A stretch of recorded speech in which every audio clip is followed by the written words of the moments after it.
بر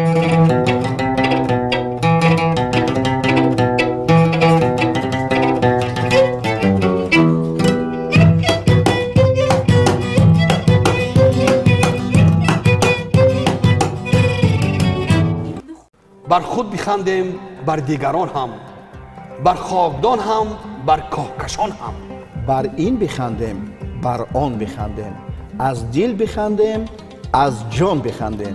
سلام بینندگان ارجمند، درود به مخلصان حج و ظرافت.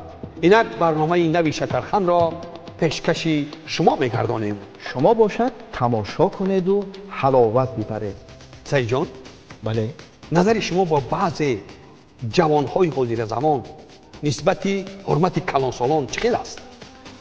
البته خوب است، چون که از دوره آوان جوانی، از آوان دانشجویی من نسبت کلانسالان، پیرانسالان حرمتی بسیار بلند داشتم و پدرم میگفتند که هر کسی که پیرانسالان از خود کلان را احترام کند، این نشان میدهد که در عائله تربیت خوب گرفته است.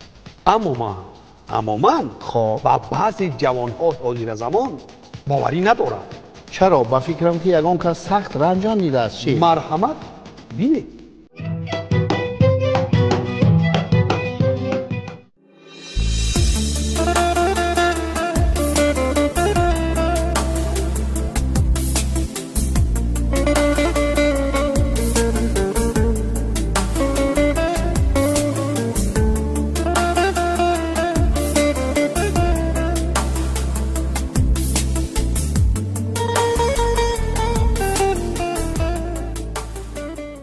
سلام علیکم.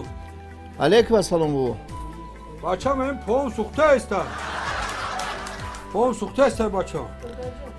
چی با میسوزه پوتان وقتی بابا؟ ما رنگ خود جوان بودیم کو. خب همین یه آدمی کلانسال می اومد، هم مسافر می اومد، جوش میداد و میشیشته. و حالی با حاضره وقت میدون چی خریشتگیه؟ نه بچه همین جوانه حالی خشونه بخواه میندازن، تلفن بازی میکنن، با آتش دنبالش تگه کنیم که بچه هم بخیه مسافر در جا بوده.